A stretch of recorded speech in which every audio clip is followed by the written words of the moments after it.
ब्राह्मण। भगवान के लिए ब्राह्मण खुद पूजनीय है, इसलिए भगवान ब्राह्मण को भी पूजनीय मानते हैं। पर वर्तमान परिस्थिति में ब्राह्मण का इतना तिरस्कार होता है, इतना उसे दुत्कारा जाता है, गौ माता को इतना दुत्कारा जाता है। पर क्या करें, अब कलयुग है तो कलयुग है। तो ये कलयुग की बात चली तो एक घटना याद आई। तो एक ब्राह्मण जी थे, तो वो ट्रेन में सफ़र कर रहे थे। सफ़र लंबा था, भीड़ भाड़ ज़्यादा थी। अब उन्होंने अपने जो कुर्ता होता है उसके जेब में पैसे और टिकट एक साथ में डाल दिए। भीड़ भाड़ थी। अब वो उतरे फल लेने के लिए। जब उतरे तो फल वाले को जब पैसे देने की बारी आई, देखा तो जेब कट। बोले ये तो गड़बड़ हो गई भाई। अरे भाई, दूसरों को लूटते हो तो लूटो, लेकिन कम से कम ब्राह्मण को तो छोड़ दो। ब्राह्मण महाराज क्या करें, अब उनकी जेब तो कट चुकी थी। बोले यदि ट्रेन में बैठते हैं तो पकड़ जाएंगे भाई, बिना टिकट के हैं, क्योंकि टिकट भी ले गया चोर। तो बोले चलो ऐसा करते हैं कि कहीं व्यवस्था करते हैं आसपास। तो बेचारे ट्रेन से आर पार होते हुए एक गांव की ओर चल पड़े। गांव थोड़ा दूरी पर था, 10-12 मील रहा होगा। पर अब क्या करें, अब ट्रेन में जा नहीं सकते, अब गांव में जाए बिना काम नहीं बनेगा। तो पंडित महाराज चल पड़े पैदल ही। अब जाते जाते वो पहुंचे, पहले पूछे कि भाई देखा जाए यहाँ गांव में पुरोहित का घर कौन सा है। अब पुरोहित जी का घर मिला। तो पुरोहित जी से बताया गया कि यार महाराज जी, हम तो काशी से आए हैं और यात्रा कर रहे थे, तो हमारे साथ ये थोड़ा दुर्घटना हो गई है कि जेब कट गई हमारी, तो हम घर नहीं जा सकते। अब हम भागवत कथा के वक्ता हैं, तो कहिए तो आपके गांव में कोई सुन ले भागवत, तो थोड़ा हमारा काम हो जाए। पुरोहित जी बोले क्या ये भागवत कथा क्या होती है, ये भागवत ओगवत कथा हमको नहीं पता भाई, तुम जाओ यार। पंडित जी को बोले यार ये पुरोहित हो के ऐसी बात कर रहे हैं, इनको भागवत कथा नहीं पता है। बोले ठीक है, आप नहीं सुनना चाहते, आपके गांव में कोई शायद सुन ले, तो आप ऐसा करो अपने सरपंच को जाके बोल दो कि वो सुन ले, तो कम से कम उसका कल्याण हो जाए, आपके गांव वालों का कल्याण हो जाए। अच्छा, अब पुरोहित जी बोले अरे यार, पीछे पड़ गए। बोले नहीं यार, हम नहीं बोलेंगे किसी को, तुम जाओ महाराज, यार ये काहे दिमाग खा रहे हो। तो पंडित जी ने थोड़ा अपने हिसाब से बात की और कहा धर्म पंडित का है, धर्म पंडित का है, क्यों हो करते दगा तुम हो हे विप्रवर, कुछ कर दो क्रिया निज बंधु समझ कुछ। धर्म पंडित का है, धर्म पंडित का है, क्यों करते दगा तुम हो हे विप्रवर, कुछ कर दो कृपा निज बंधु समझ तुम हो भ्राता हमारे हे विप्रवर।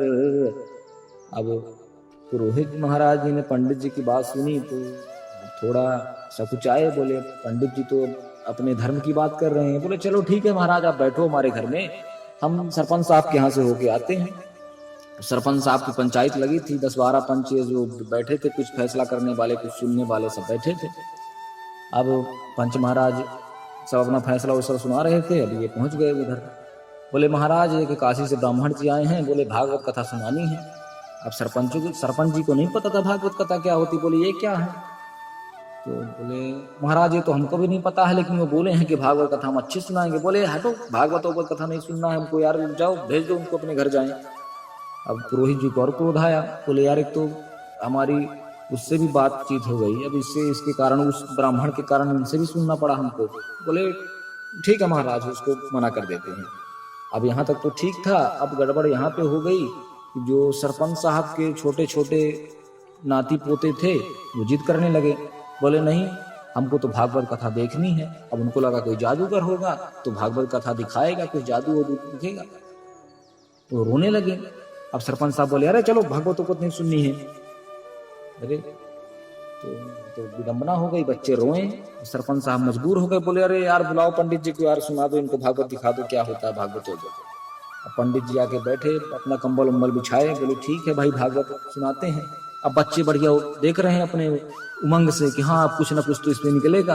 पंडित जी बेचारे अपना कथा सुना रहे हैं। उतने में पटेल जी जो मुख्य श्रोता थे, यानी अपने बेवघर महाराज क्या बोलते हैं उनको, अब सरपंच साहब था, तो वो भोजन पानी करने अंदर चले गए। अब अंदर चले गए, भोजन वोजन पानी करके आए, इधर पंडित जी अपना कथा सुना रहे हैं, 10-12 पंच बैठे थे अपने, वो भी बैठे थे। बोले चलो ठीक है, देखते हैं भाई भागवत कथा कैसे होती है। बच्चे भी इंतजार में बैठे, हाँ भागवत कथा होने वाली है, अब सांप निकलेगा, अब बिच्छू निकलेगा। उनको तो लगा कुछ नाटक वाटक होता होगा। पंडित जी अपना सुना रहे हैं। अब उधर से सरपंच साहब भोजन पानी करके आए। अब पंडित जी वहीं बैठे थे जहां पे सोया करते थे। अब जहां पे सरपंच साहब जिस पत्थर पे सोते थे, पंडित जी उसी में बैठ के भागवत कथा सुना रहे थे। तो सरपंच साहब बोले यार हमको सोना तो है, भोजन पानी तो हो गया है, तो ऐसा करे, पंडित जी के जो जांग थी जहाँ पे वो बढ़िया बन पोथी उथी जैसे हाथ रख के कथा सुना रहे थे, उसी जांग में सर रख के सो गए। पंडित जी बोले यार बड़ी विडम्बना है यार, हम इधर भागवत कथा सुना रहे हैं, जो मुख्य श्रोता है वो हमारे ही बताओ जांग में सर रख के सो रहा है, ये कैसा है। उसको जगाया है, उठो, आप श्रोता हो सरपंच साहब, आप मुख्य श्रोता हो, आप सो रहे हो, बताओ तो कौन कथा सुनेगा। अब जैसे जगाया तो सरपंच साहब को आ गया गुस्सा, उन्होंने पकड़ लिया पंडित जी को। अब उल्टा पलटी होने लगी, दोनों लड़ पड़े। बच्चे खुश, बोले अरे ये चालू हो गई भागवत, बच्चे ताली बजाने लगे, बोले भागवत चालू हो गई। गांव वाले प्रसन्न, अरे हाँ भागवत चालू हो गई। तो क्या हुआ कि पंडित उल्टे मुखिया पलटे, दोनों में खींचा तानी है, लोग कहें जय हो, ये कैसी कथा सुहानी है। अब लोग छुड़ाने भी न जाए, उनको लगे भागवत कथा हो रही है, भाई नहाए धोए बिना छूना नहीं।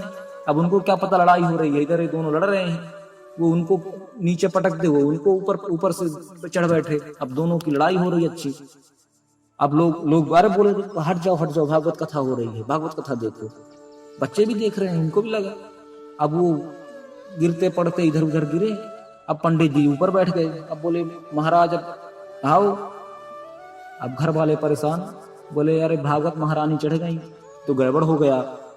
घर की औरतें थी, हाथ जोड़ी है महाराज, हे भागवत महारानी आप उतर जाओ, जो कहेंगे आप जो कहेंगे हम वो दे देंगे। पंडित जी बोले यार तो सब मूर्ख है, यहाँ ज्ञान से काम नहीं बनेगा, यहाँ अकल ही लगानी पड़ेगी। बोले भागवत महारानी जब तक 500 रुपए दक्षिणा नहीं लेंगी तब तक नहीं उतरेंगी। उन्होंने बोला 500 नहीं महाराज, आप 1000 ले लो, बस भागवत महारानी को उतारो। किसी तरह करके 1000 पंडित जी को दिया गया। पंडित जी गए। तो ब्राह्मणों की दशा आज वर्तमान में यही है, ब्राह्मण की ना कद्र है ना ब्राह्मण के ग्रंथों की कद्र है।